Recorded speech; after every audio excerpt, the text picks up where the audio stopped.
This is the Transparency Podcast Show. All right, we are live. How are you doing, Thomas? Happy I'm Labor doing Day great today, weekend. Sylvie. How are you doing out there? I'm a little bit tired today, but I made it here. Yeah, we usually start at like around 8, but today we start at 10. Yeah, it's a long weekend, so I think my body is already ready to have relax and chilling. I'm gonna take it easy this weekend myself. I was gonna do one workout, but just try to get in, say I did something. Yeah, so if anyone joining us, they might be listening or watching on the road, driving to their little getaway, right? On the long weekend. Mm-hmm. So this week there's something happens. First one is the Mark Zuckerberg's letter from Facebook or Meta, and that make a lot of controversy. Seems like every time he come out and say something, he just make himself a lot of trouble. So, right? Yeah. Doesn't he have a board along with him? Because I know he serves as a CEO, as far as I understand it. But I mean, he's got to have like a whole board that advises him and stuff, right? I have no idea, but so basically Facebook, Meta came out with a letter saying that they were pressured by the Biden administration during COVID to censor the posts that people post. So a lot of vaccines or COVID, any related with the COVID posts, they got taken down, and that of course upset a lot of people. And now they, 4 years later, now they turn around and say we were pressured by the administration, and as we know, that same time we have the election. So I don't know. This just kind of lead me to earlier this week with TikTok. TikTok was in the mix. They were try to pressure them, and they're saying you gotta sell it to their American company or someone who's in America. I think that's the same play card that they put in for Meta, Facebook. So because I personally been putting out a lot of content, more like a controversial content these days on TikTok, and I get my content got removed, and these type of content is not like out there. It's like kind of like what everybody does as well, and it's like involved with, again, COVID, or even talk about Donald Trump, and I can see the algorithm is controlling that. Anything that has to relate it with Donald Trump, I get less views. Anything that related to COVID, even today, they will say we have to remove the guideline. Yeah. So what do you have? What is your thoughts on that? Do you have any thoughts on it? Honestly, I'm a little surprised at them trying to flex on TikTok, but at the same time, not really. Okay. I mean, TikTok, there's been so much controversy surrounding TikTok. Right. Over the last just decade alone, it's not surprising at all that they're in the mix. Right. But one of the things I do find disingenuous with TikTok is that they're trying to pressure them into selling it to an American buyer, which to me goes back to, you're not really concerned about social media and its effect on the people or youth or any of these things. You're just concerned about controlling the message. Yes. So I'm like, yeah, let them keep it. Yes, and let the Chinese keep it.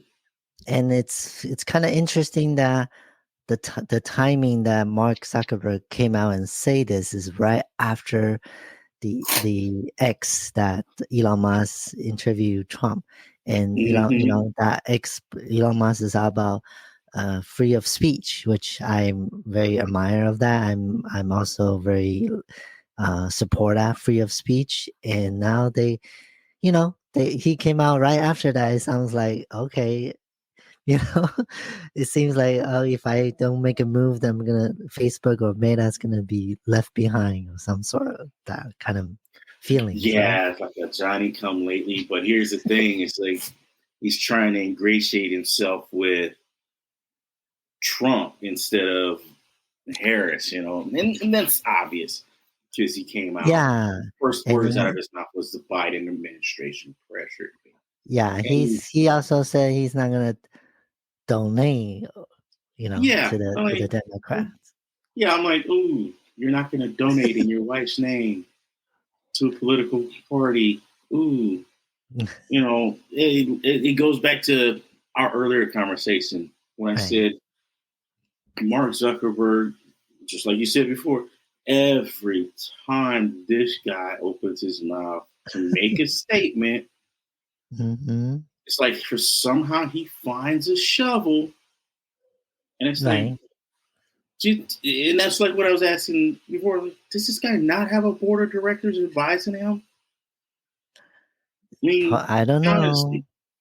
honestly, does he not have a board of advisors advising him or anybody? Be like, no, Mm-hmm. that's not really a good look. We don't really want to go there. Because Facebook has been involved in one controversy after another about their legitimacy, period, anyway, as a Yes. social media company. So for you to come out and say the Biden administration pressured me, I felt pressure. Yeah. I mean, everybody's just giving you, we giving you the side eye, Mark. Like, That makes me also, think back relate to the January 6th when Trump is canceled across all the platforms. That might be also related to the pressure, censorships. Yeah. So I just want to also share, just to let the audience knows, if you're on YouTube or if you ever go on my channel, I create a lot of posts around what we talk about here. So if you guys want to check it out, it's under the community, and then we have a lot of people sharing different thoughts and comments. Even someone say he should put in jail for election interference. So yeah. So this is again Mark. I'm huh? Yes, Mark Zuckerberg should. So again, we're not gonna censor anybody's comment unless you two did it. But No, I would let Mark Zuckerberg say everything he wants to say. I'm a full believer in everybody digs their own hole. Right. And so Yeah. I just got to be honest when he says stuff like that. It's like you got zero credibility whatsoever. I hear some. Are you playing some video? I hear some noises in the background. The webpage started up over here. Yeah, you need to turn it down because it's shit. Yeah, trying to. Yeah. My bad. It's all right. Okay. Because I don't want people to think, where's that come from? All right. So the plane flew in on the screen and it's like, no, it's trying to. It's all right. Well, it's it was no, when we go back to things like Mark Zuckerberg has been, that guy's been in front of a congressional committee. I think he's been in front of a congressional committee more than Trump. Many times with different subjects. How do you say it? Accusation. Well, I wouldn't say accusation because the congressional committee has no. The thing about the congressional committee, especially that a lot of people don't understand. Okay, let's just make this quick. I'll make this real quick. A lot of people don't understand this is how this works. When you hear your government say, well, our government, when you hear our government say, we're going to hold a congressional hearing on A, B, and C, that's just an investigation. how should voters look at some of the changes that you've made, that you've explained some of here? We're My moved to turn.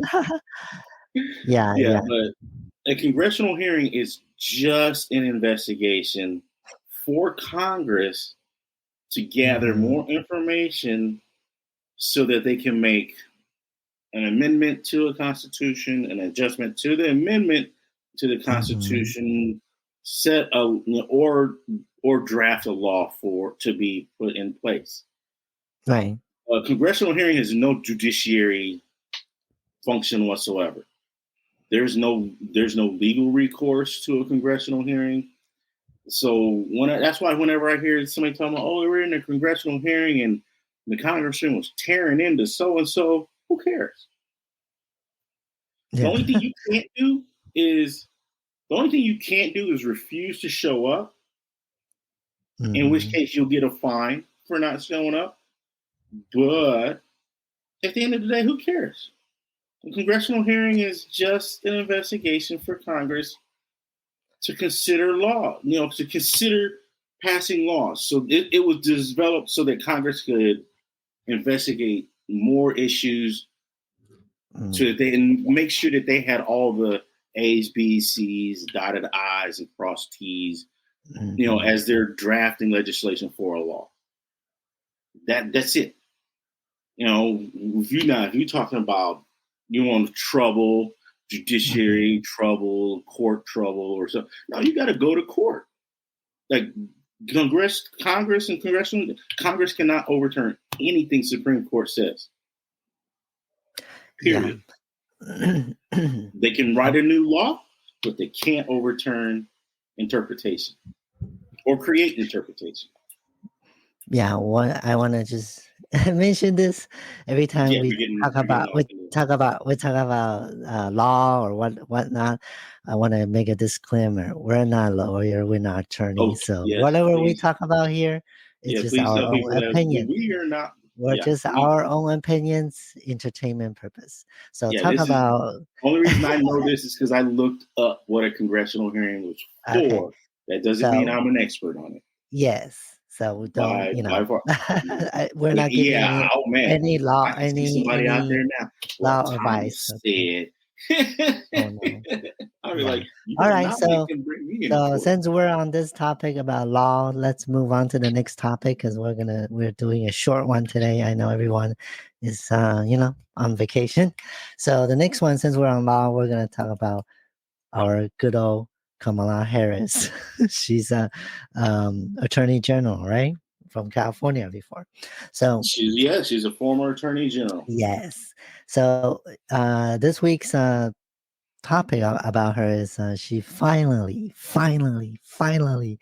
have her public interview, and it's on CNN. And everybody's been waiting for this, right?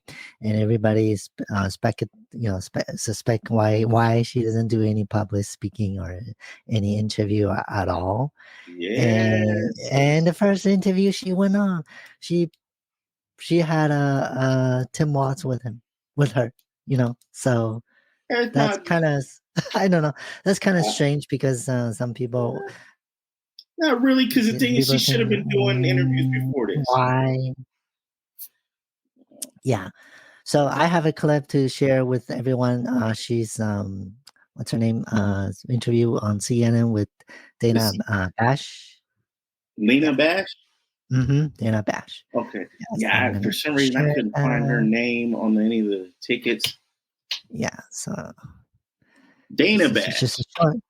Dana Bash. Generally speaking, how should voters look at some of the changes that you've made, that you've explained some of here in your policy?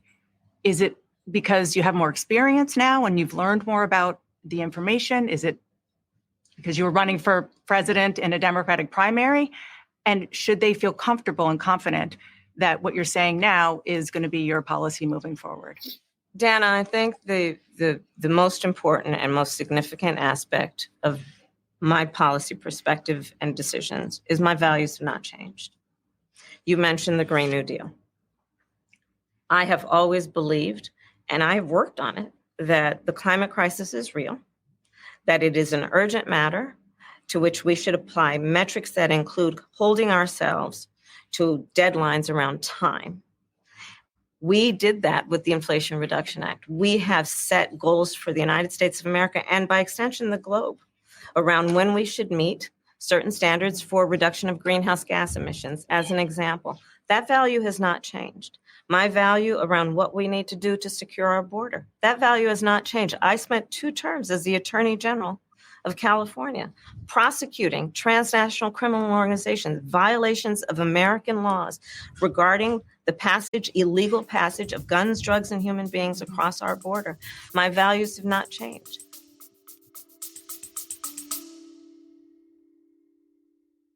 This episode is brought to you by Kitcaster. Kitcaster books you on top podcasts. How do funded startup founders attract prospects and talent? Podcast interviews. How do entrepreneurs with exits find new deals? Podcast interviews. How do C-suite execs differentiate in crowded markets? Podcast interviews. Kitcaster books you on top podcasts. Click the link in the show notes for a special offer. Celebrate good conversation. Okay, so there's a lot of controversy talk about she flipping around her quote unquote value. And yes, and the one thing that everybody probably know or seen is the border. I forgot, was it Lester Halls was interviewing her back in the days about, have you been to the border? Have you been to the border? And she's like, saying, we will go to the border. Remember that clips? Yes. And then you also mentioned about 3 weeks ago, our show, we were talking about her, and you said you mentioned she have to get her message straight. Remember that? She has to. Yeah. She has to get her message straight and define. And exactly. I was waiting for her to do this, make that statement, and bring it forth so we could see it. And here's my take.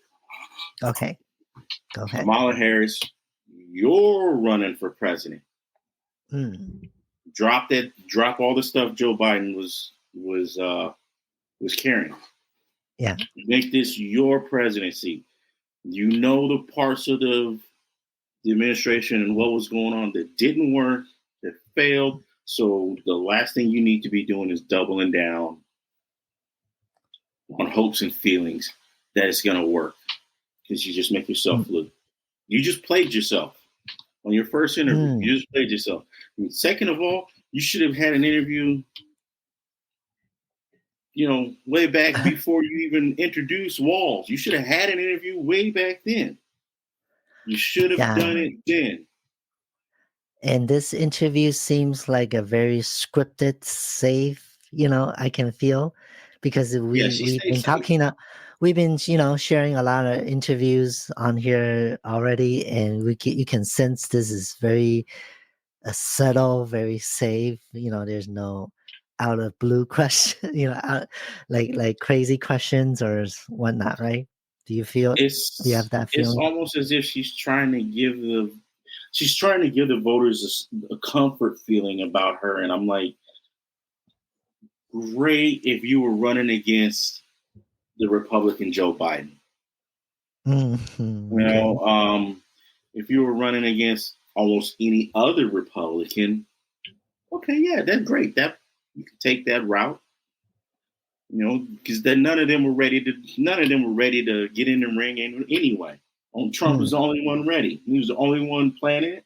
He was the only one setting it up, and the guy's been dancing circles around you from day one.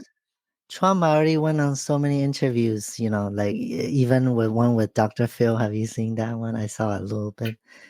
Elon Nobody Musk. is questioning what Trump's view is. He may not have given his plan, but we know his views. We know how he feels. And that's saying a lot.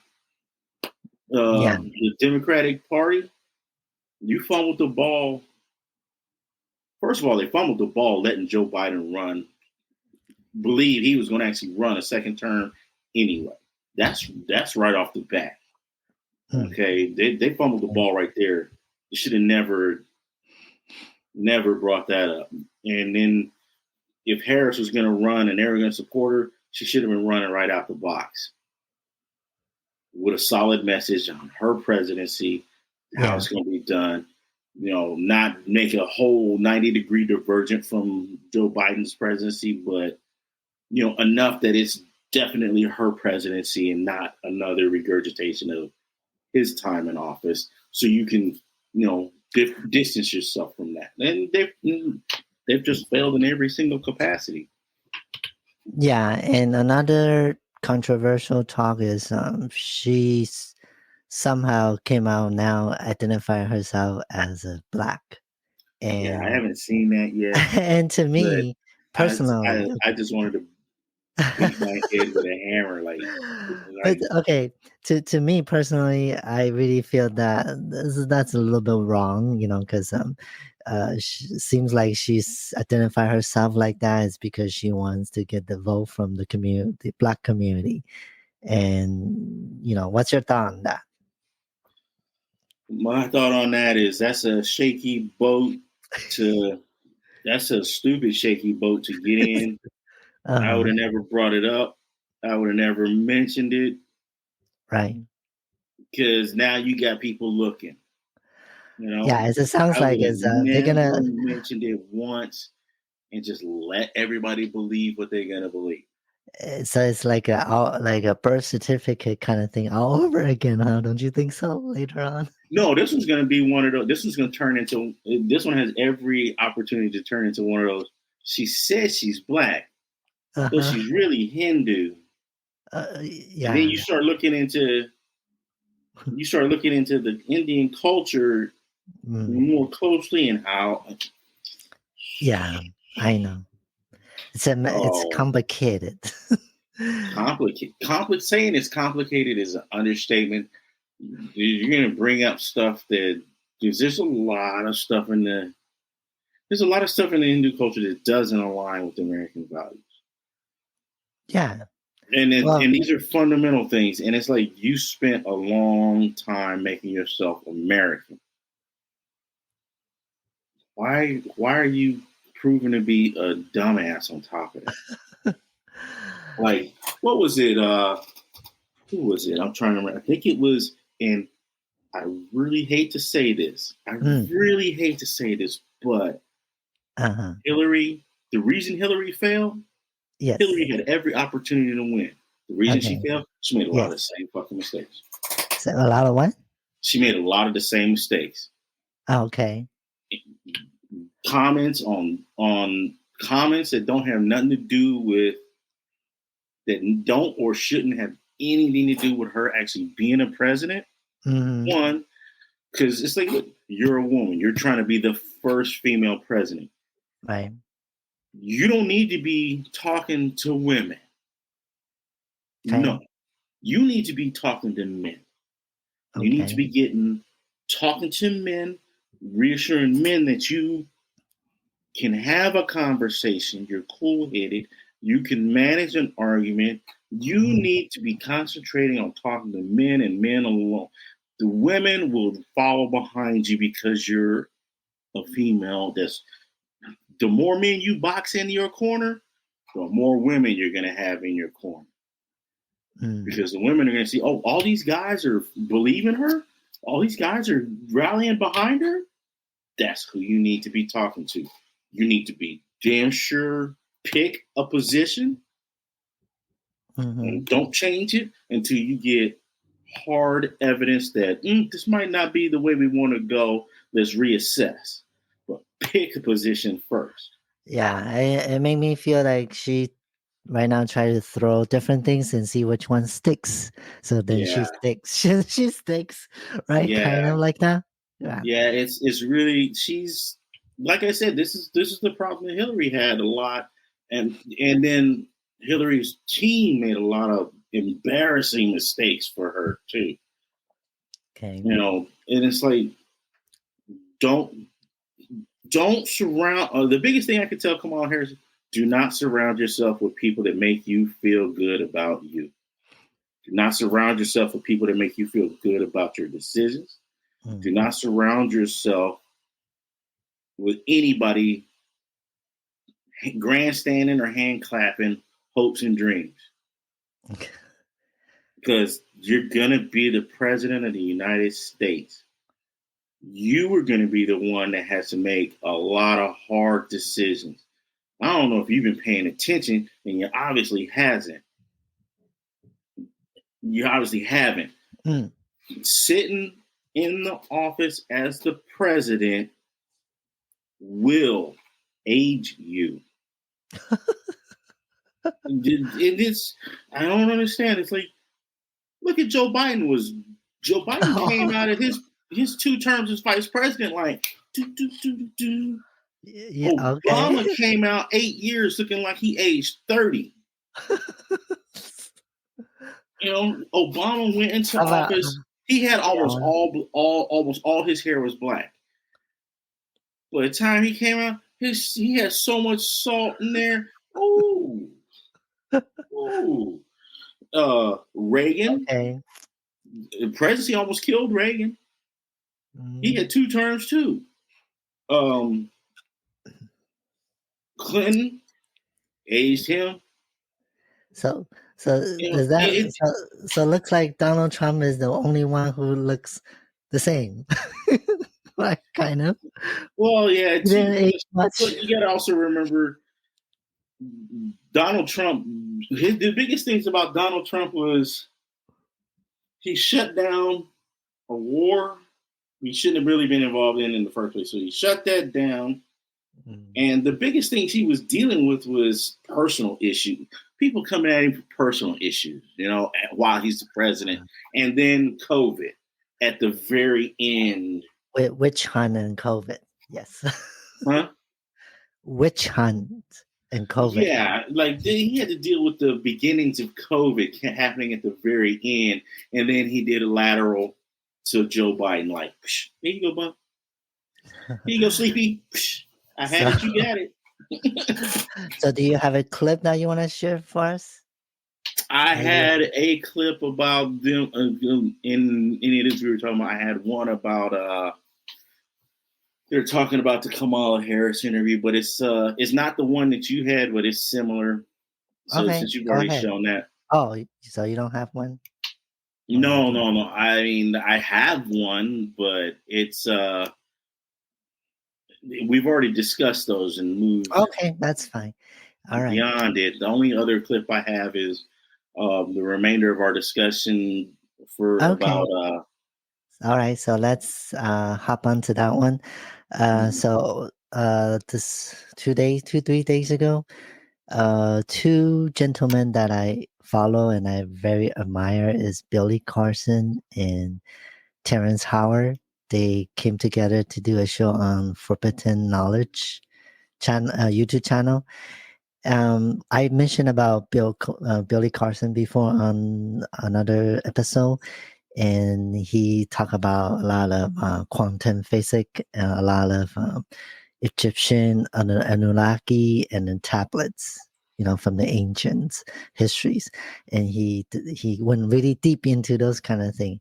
And he matched with Terrence Howard, which Terrence Howard is about geometry, secret geometries, and flower life. So these 2 met together. The show is very interesting. However, we can go on this. This is going to be a very large topic to talk about. But during that live show that they have, I found one section that's very interesting. So I want to show that section and see, what your thought on that, because, you can probably piggyback on that one. Okay, give me 1 second.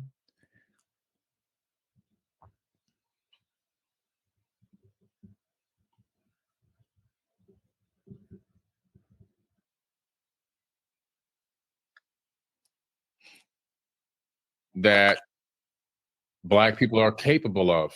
It's mind-boggling, because if you just go into the actual list of actual inventions that exist throughout the known world, you'll find out that predominantly the majority of them were created by Black people, especially during the time of slavery, because we had to become innovators because of the amount of labor and work that we were doing. And so our minds were like, listen, man, we can't keep bending over and picking this stuff with our hands. We need a tractor. We need a motorized plow. We need a real toilet bowl. So and the innovation just consistently kept growing and growing and building and building. And if you want to look at it from a historical standpoint, the quote unquote modern world was built on the backs of Black people and our inventions, which predominantly most of them were taken away and siphoned away, and we didn't get full credit for a lot of the work that we did because, of course, the plantation owner will take the credit, but we were the inventors nonetheless. Okay. So I thought that's very interesting because, that's part of what Terrence Howard is doing is he patent a lot of his innovations and discover towards, like I mentioned, the geometry, the life of flower, and the void that he discovered. And so they mentioned about the innovation for the Black people. What do you have anything to chime in on that one? Well, no. I mean, I've looked at what they both had to say, and I find both of them very engaging and forthcoming. They're not trying to sell another yarn. And with that, when they both speak about putting down your mark in history, when you do something or you develop it, that's putting in the patents and trademarks. And I fully support and believe that you should be doing that. Yes. Like it was easier to mislead and or steal an idea before, because the laws were set up so that you couldn't even do it anyway, or you had to get somebody's support in order to even put a patent through the patent office. You had to have a specific kind of somebody's support just to do it. And that was back in, I want to say it was back in England. But I believe it was that same way. It was like that here too in the U.S. That's how Tesla was deceived and lost a lot of his ideas and had his patents held up or just outright denied. Yeah, we're talking about Nicholas Tesla, not the Tesla, the car. Oh, Tesla. yeah. It's just to let everyone know. Yeah, it's Nicholas Tesla. So, Nicholas Tesla. We're talking about Nicholas Tesla. Yeah. It's a big deal if you spend the time, especially as a person of color, if you spend the time to learn and develop a process and an idea or an equation, do the patent. Do the work and do the patent. Right. You deserve that recognition. And as Black people, you deserve to have your name remembered too for this country. There's a lot of things Black people have done in this country that get overlooked on purpose. Because a lot of people feel guilty about how things used to be.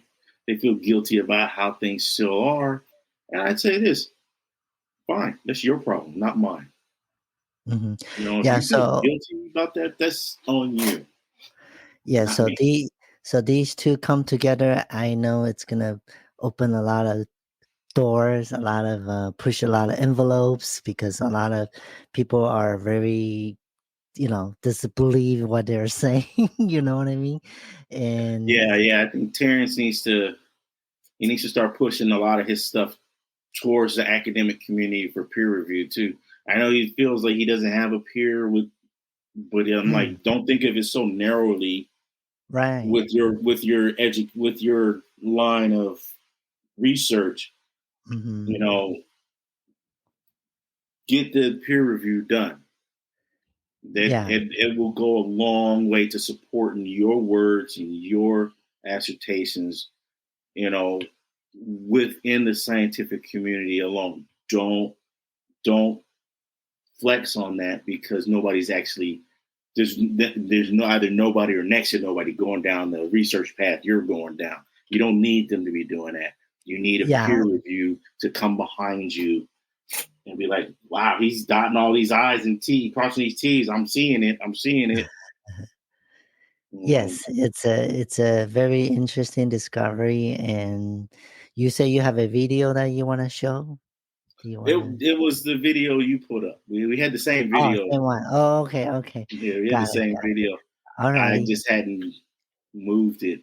Yeah, so innovation, and it's kind of like we, as a human, we all always looking forward to how to advance our life, our experience, right? So, right now, including AI, or even we're trying to go to the Mars, and that's all part of innovation. So, I mentioned about AI platform about a couple of weeks ago. So I just want to let the audience know that the platform is coming soon. It's going to be in the middle of September. Then by that time, we'll do an episode that's, introduced to everybody. I want to check it out when you push it forward. Yes. Right now, I'm still playing with Chat GPT. Yes. And learning how to use it. And as far as, the topic on this, more like a spiritual side, more of like a, how do you say, spiritual meets science. That's what I call it, right? That those two are talking about.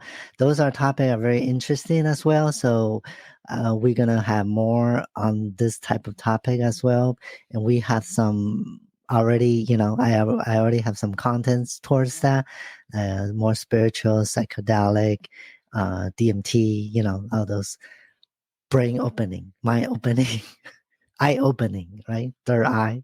Yeah. Mm-hmm. Anyways, so do you have any, before we go, because this one today is going to be shorter because of the long weekend. So do you have anything that you want to add? No, I don't have anything extra. I look forward to, I'm glad you mentioned that AI product and service. I'm looking forward to seeing what that brings forward for you.